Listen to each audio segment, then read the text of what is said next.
Do you find yourself standing at a butcher's and wonder, should I get a steak with a bone in or the one without? It looks like an easy decision. The one with the bone in is usually cheaper, right? But after eating steak almost every day for the past 6 months, I learned that the cost is not the only difference. In this video, I want to break down the two options, their pros and cons, not just about the price, but also how they cook, so how we prepare the steaks, and try to figure out what makes the most sense for most people. First, let's talk about money. Now right here we have a bone-in steak which costs around 19 euros per kilogram, whilst on the other side we have a boneless option which is priced currently at 27 euro per kilogram.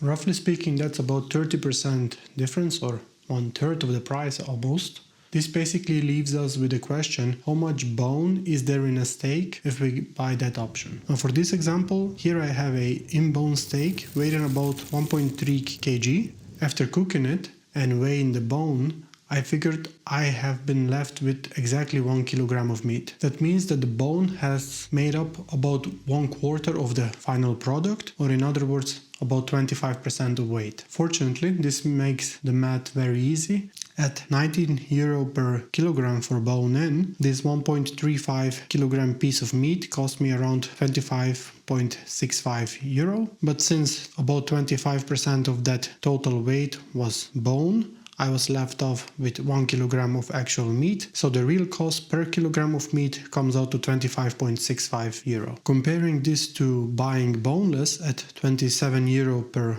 kilogram, the bone-in version still saved me a bit of money. It's not much, but when you eat steak consistently, any bit of savings actually adds up. Wait until the end of the video to see how much you could be saving if you always opt for bone-in version. I wanted to come up with a practical guide, and I have actually been weighing these bones for the past couple of weeks, and the average weight percent of the bone is around 24 to 27% quite consistently. So that means if you are in a store and looking at the two prices, as long as the difference is larger than 27%, going bone-in is worth it for you. But as I said, cost is not the only factor that we need to consider here. In my experience, the cooking of the two options is vastly different. Let me show you the difference side by side. Now with the boneless steak, I would say everything is simpler and easier. It has a more consistent thickness throughout the whole piece. It fits nicely in the pan. This allows you to get a more uniform and more nicely looking sear, which is an important factor when you're having steak. And you can replicate this sear on both sides evenly. One additional factor here to consider is the internal temperature. If you have a boneless steak, the temperature will rise throughout the whole meat more evenly. So the result of boneless steak is a nicer, more consistent crust with the predictable and the desired doneness everywhere from edge to the center of the steak. On the other side we have bone-in steak, which is in my opinion more challenging, although cheaper option. And these differences that we experience with bone-in, they start immediately once we place the steak in the pan. The bone can prevent a full contact with the pan in some areas. The steak might not be cut with equal thickness and so straight, therefore also preventing a nice contact. The meat right next to the bone cooks noticeably slower, because the bone acts like as an insulator, and that uneven thickness you can see here nearby the bone. We will have a thicker parts and thinner towards the sides.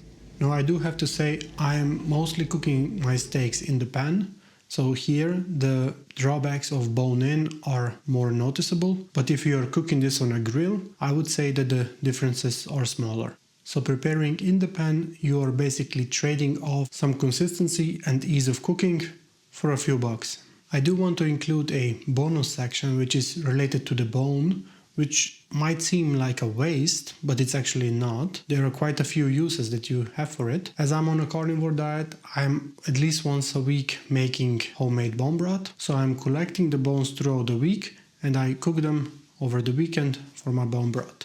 I must say I really like this head-to-tail approach that most carnivores are taking. Or at least I know I am. If you're not making bone broth and you have a dog or other animal, I don't know, maybe a furious cat, you could feed them the bone as a treat. Either of those options could be a good reason for you to go bone-in on most days. So what is my final take on the situation and which is better? Well, I don't think there is a one-size-fits-all solution here. On one hand we have cost, and on the other one we have arguably better result, or at least more consistent result. So are you willing to trade some of the money, your hard-earned money, for a easier and more consistent option, or do you want to save a few more bucks? In my case, since I'm eating so many steaks, I would say in the last half a year it must have been over 150 if not 180 steaks that I've cooked. I would say going bone-in is usually an option. I think of it as a daily driver, if you will. But on the nights when I want to make something more special and where I need to be more consistent and have a quote-unquote perfect result, well, for those nights I would go for a boneless option. Let me know in the comments below, what is your preferred option? Do you prefer bone-in or bone-out? In any case, if this video made the choice between the two options easier for you, hit that like button and subscribe if you are interested in more cooking tips, carnivore content or gym sessions. You can find more content on my channel and YouTube thinks that you will like this video. Thanks a lot for watching and see you in the next one. Meat, weights and a calm mind.